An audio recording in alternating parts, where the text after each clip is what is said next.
मातीचं घर बांधायचं म्हटल्यावर बऱ्याच लोकांचा पहिला प्रश्न येतो की हे किती वर्ष टिकेल, याची लाईफ काय. आता गावांमध्ये जेव्हा आम्ही घरांचा अभ्यास करायला जातो तर आम्ही स्वतः 200 वर्ष जुनी घरं पाहिली आहेत.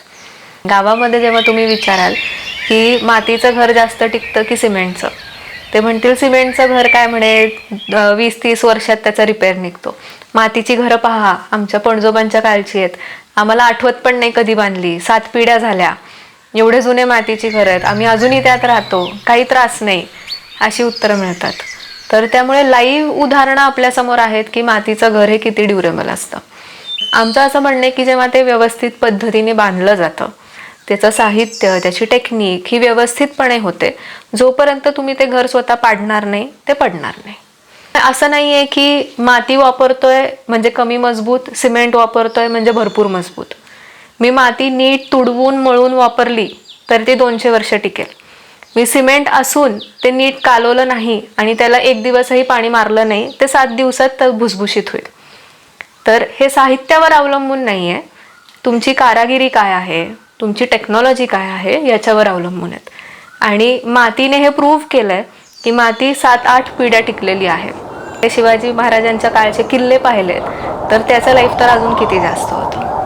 त्यामुळे ड्युरेबिलिटी हा फॅक्टर हा फक्त त्या साहित्यावर अवलंबून नसतो, इतर बऱ्याच गोष्टी आहेत त्यासाठी. भारताच्या बाहेर सुद्धा मातीची घरं वापरली जातात. US मध्ये, कॅनडामध्ये लाकूड वापरून घरं बांधली जातात. आफ्रिकेमध्ये हसन फाती नावाचे आर्किटेक्ट होते की ज्यांनी इजिप्तमध्ये भरपूर काम केलं, मातीची भरपूर घरं बांधली. आणि असेही उल्लेख आहेत की तेव्हा त्या काळी अख्खच्या अख्खं गाव असायचं 8-9 मजली मातीचं. ती घरं अजूनही आहेत, त्याला अनेक वर्ष झाली आहेत ती घरं टिकलेली आहेत. त्यामुळे असं नाही आहे की भारतातच मातीचा वापर होतो, हा जगभर होतो.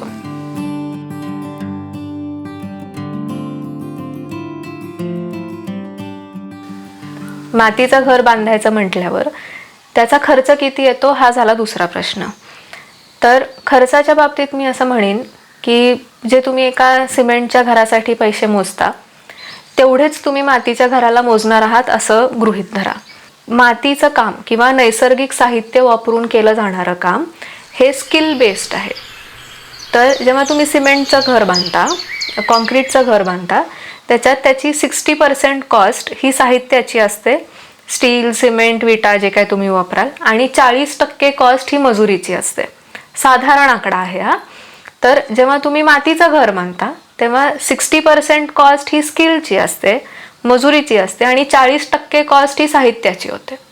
एवढाच फरक आहे.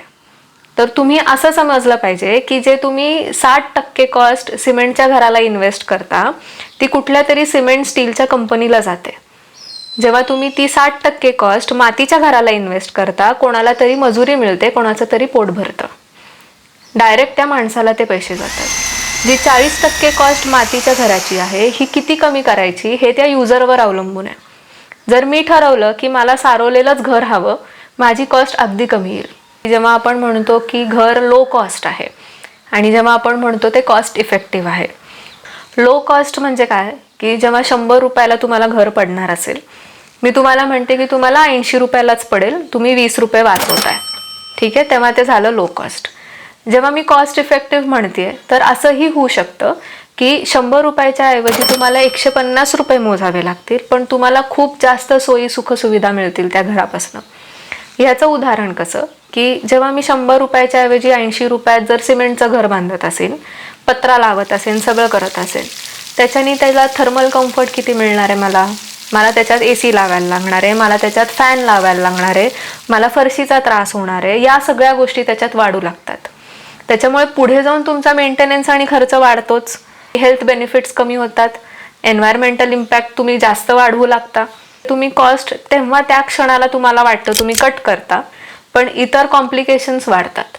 मी एकदा खर्च करते, पुन्हा दरवर्षी मला खर्च करत बसायला लागत नाही, पण मी एकदा पैसे वाचवते आणि दरवर्षी माझं विजेचं बिल वाढतच चाललंय, तर ते लो कॉस्ट नाही झालं. मग जेव्हा तुम्ही मातीच्या घरांमध्ये एक प्रायोरिटी वाढवत जाता की तुम्हाला फ्लोरिंग अगदी 5 स्टार क्वालिटीची हवी आहे, तुम्हाला टॉयलेट्स एकदम 5 स्टार हवे आहेत, तुम्हाला प्लास्टर्स एकदम गुळगुळीत हवेत, चकचकीत हवेत, तर तुमची कॉस्ट हळूहळू वरती जाईल. पूर्वीच्या काळी साग खूप स्वस्त मिळायचा, आता साग खूप महाग मिळतो लाकूड. जर तुम्ही हट्ट केला की मला सागाचाच दरवाजा हवा, मला सागाच्याच खिडक्या हव्या, कॉस्ट ऑब्व्हियसली वर जाणार. असं नाहीये की तुम्ही नैसर्गिक मटेरियल वापरताय, साहित्य वापरताय म्हणजे तुम्हाला किरकोळ खर्च आहे.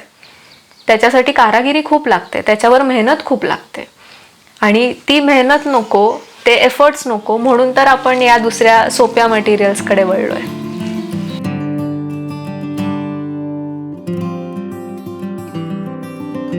दुसरी एक शंका असते की जेव्हा आपण मातीचं घर बांधतो तर त्याच्यात आपल्याला पुन्हा सारवावं लागणार आहे का, त्याला सगळं मेंटेन करत बसायला लागणार आहे का.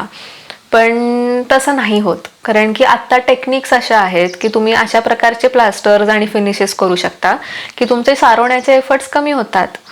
लॉरी बेकरनी जे केरळमध्ये काम केलं, त्यांनी एका पुस्तकात लिहिलेलं आहे की जेव्हा घराचे बूट आणि घराची टोपी शाबूत आहे तर मातीच्या घराला काही होऊ शकत नाही. तर घराचे बूट म्हणजे काय, घराचा पाया. घराची टोपी म्हणजे काय, घराचं छत. भिंती तुमच्या जमिनीपासून बऱ्याच वरती आहेत, छत तुमचं भिंतीच्या बाहेर बरंच आलेलं आहे की जेणेकरून भिंतीला डायरेक्ट पाणी लागत नाही. या 2 गोष्टींची तुम्ही काळजी घेतली, तुम्ही आपोआप घराचं लाईफ वाढवता. मग ते कोणतंही साहित्य असो, सिमेंटच्या घरांना पण खालून पाणी लागलं की खराब होतच. तर त्याच्यामुळे हा मेंटेनन्सचा जो फॅक्टर आहे हा खूप जास्त डिझाईनच्या जवळ आहे. तर जेव्हा एखादा आर्किटेक्ट, डिझायनर, कारागीर, मिस्त्री ते व्यवस्थित डिझाईन करून बांधतो तेव्हा तुमच्या घराची ड्युरेबिलिटी वाढणार आहे. जर मला माहिती आहे की ही दक्षिण बाजू आहे, ह्याला पाऊस खूप लागणार आहे, मला ती भिंत पावसापासून व्यवस्थित प्रोटेक्ट करणं ही जबाबदारी होते. जर मी ती केली नाही तर ती भिंत क्रॅक्स डेव्हलप करणार आहे, त्या भिंतीतनं पाणी आत येऊ लागणार आहे, ती माती ओघळू लागणार आहे. तर ह्या गोष्टी ज्या आहेत त्या डिझाईन रिलेटेड आहेत की जेव्हा डिझाईन चांगलं होतं तुमचा मेंटेनन्स तुम्हाला एवढा वाढणार नाही. ते साहित्य, टेक्निक समजून घेऊन डिझाईन होणं आवश्यक आहे. जर डिझायनर व्यवस्थित असेल तर तो कन्सील्ड वायरिंग म्हणजे तुम्हाला बाहेरून लिपिंग पट्टी आणि अशा गोष्टी लावून वायरिंग नाही करावं लागणार. कन्सील्ड वायरिंग मातीच्या घरांमध्ये पण करता येतं. तर ही फक्त पूर्वतयारी डिझायनरची हवी. हे सगळे सर्व्हिसेस वगैरे व्यवस्थित प्लॅन करायला हवेत. त्यासाठीच मी म्हणते की मातीचं घर किंवा नैसर्गिक पद्धतीने घर बांधणं हे जरा एफर्ट्सचं काम आहे. पण जेवढे तुम्ही एफर्ट्स त्याच्यात टाकाल तेवढं तुम्हाला त्याचे रिटर्न्स मिळतील.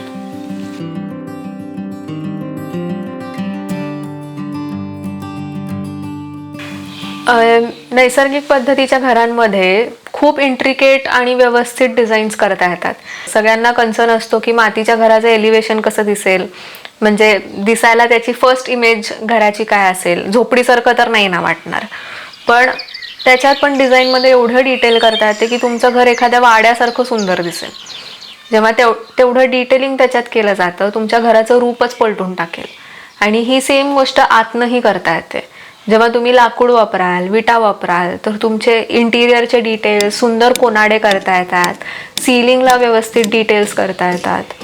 तर त्याच्यामुळे एस्थेटिक्सचा विषय राहिला तर तुम्ही जुने वाडे जाऊन नक्की पहा की त्याच्यात एस्थेटिक्स कोणत्या लेवलचं होतं.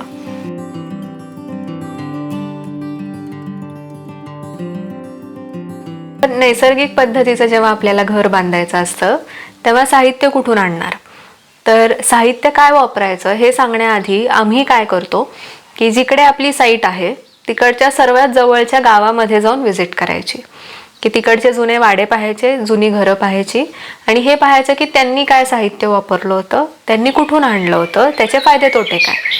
तर हा झाला पहिला अभ्यास. तो झाल्यानंतर आपल्याला एक अंदाज येतो की पूर्वीपासनं तिकडे कोणतं साहित्य वापरलं जातंय, तिकडच्या हवामानासाठी ते योग्य आहे आणि आम्ही तेच मटेरियल तुम्हाला प्रपोज करणार. जर आता मला इथे काळा पाषाण मिळतो, काळा दगड मिळतो, तर हा तुमच्या बांधकामाला वापरणं योग्य आहे. पण काळांतरात काय झालं असेल की तो आता उपलब्ध नसेल तिथे. तर प्रयत्न तरी पण आमचा असा असतो की जिथे आपली साईट आहे तर त्याच्या 5 मैल रेडियस मधलं मटेरियल आपण वापरावं, जे काही असेल. मग ती भली ही कारवी असेल, ती जुन्या घराची कौलं असतील, ते पोयटा माती असेल किंवा पांढरी माती असेल, लाल विटा असतील किंवा कच्च्या विटा असतील, ज्या असतील त्या. तर पहिलं प्राधान्य दिलं जातं ते 5 मैलातल्या साहित्याचं. मग आपण एक पाऊल पुढे जाणार. काही मटेरियलसाठी तुम्हाला शहरातनं घ्यावंच लागेल, हे होऊ शकतं. तुम्हाला 60 किलोमीटर लांबवरनं आणायला लागेल, हे होऊ शकतं, पण हे कमीत कमी याचा टक्का व्हावा हा आमचा प्रयत्न राहतो. तर विटांनी घर बांधायचं असेल तर सर्वात पहिला उत्कृष्ट उपाय म्हणजे तुम्ही कच्च्या विटा वापराव्यात, न भाजलेल्या. त्याच्याने तुम्हाला जे मी तुम्हाला हेल्थ बेनिफिट सांगितले हे पण खूप छान मिळतात. निसर्गाच्या दृष्टीने पण ते उत्तम उपाय आहे. आणि कच्च्या विटा हे तुम्ही स्वतः तुमच्या जमिनीवर बनवू शकता. त्यासाठी भट्टी लागत नाही, काही नाही. फक्त माती आणायची, ती व्यवस्थित तुडवायची, त्याचे सॅम्पल्स वगैरे करून घ्यायचे. सॅम्पल टेस्ट आपल्या साईटवरच्याच असतात, तर त्या करून घ्यायच्या आणि विटा पाडायच्या आणि त्या विटा बांधकामाला वापरायच्या. त्याला व्यवस्थित प्लास्टर करता येतं चुन्याचं, मातीचं, की ज्यांनी पाऊस लागून त्या ओघळ होणार नाही त्या विटांचा, हे सगळी काळजी घेतली जाते. त्याच्यानंतर भाजलेल्या विटा तर आहेच भट्टीमध्ये वगैरे, तर हे सगळं साहित्य वापरून बांधकाम होऊ शकतं.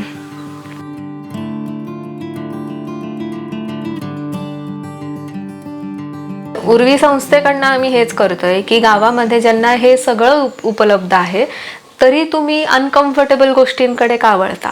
जेव्हा मी स्वतःचं घर बांधतेय तर मला सुखसुविधा नकोत का त्यात? मी तरी स्वतःचं घर पत्र्याचं नाही बांधणार, कारण की मला माहिती आहे की त्याच्याने किती उष्णता वाढते. मी माझं आयुष्यभराचं सेविंग त्याच्यात टाकून जर मी स्वतःचं घर बांधतेय तर मी हे बघेन की ते मला किमान कम्फर्ट तरी देईल. ही जी जाणीव आहे हे आम्ही लोकांना करून देतोय आणि त्यांना सांगतोय की असे वेगवेगळे प्रकार आहेत. एकतर मातीची झोपडी किंवा सिमेंटचं आणि पत्र्याचं घर हे दोनच उपाय नाही आहेत. ह्याच्यामध्ये अनेक उपाय आहेत की जे आपण लोकांपर्यंत पोचवू शकतो आणि त्यांना राहायला खूप चांगली घरं मिळू शकतात. तर हे उर्वीचं ध्येय आहे आणि हे उर्वीचं काम आहे.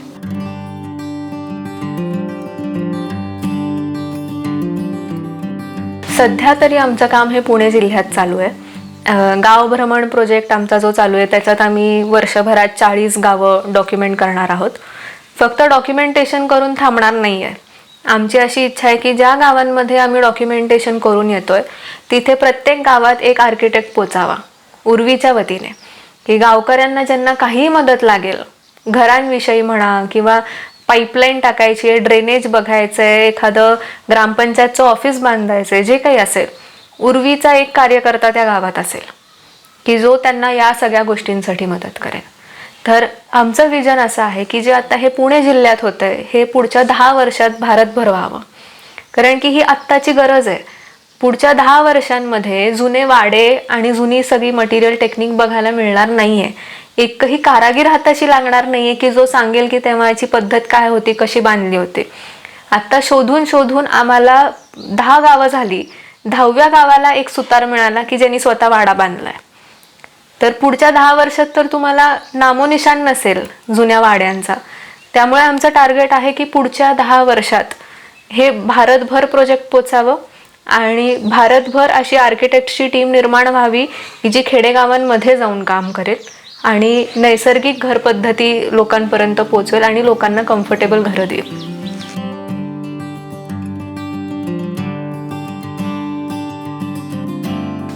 आता मी जे सर्व काही तुमच्याशी बोलली आहे तर हे ऐकून जर तुम्हाला वाटत असेल की पर्यावरणपूरक घर तुम्ही बांधावं किंवा ते बांधण्यामागे काहीतरी चांगलं कारण आहे किंवा ते बांधल्याने तुम्हाला त्याचा लाभ होणार आहे, तर हे जास्तीत जास्त लोकांपर्यंत पोचवा.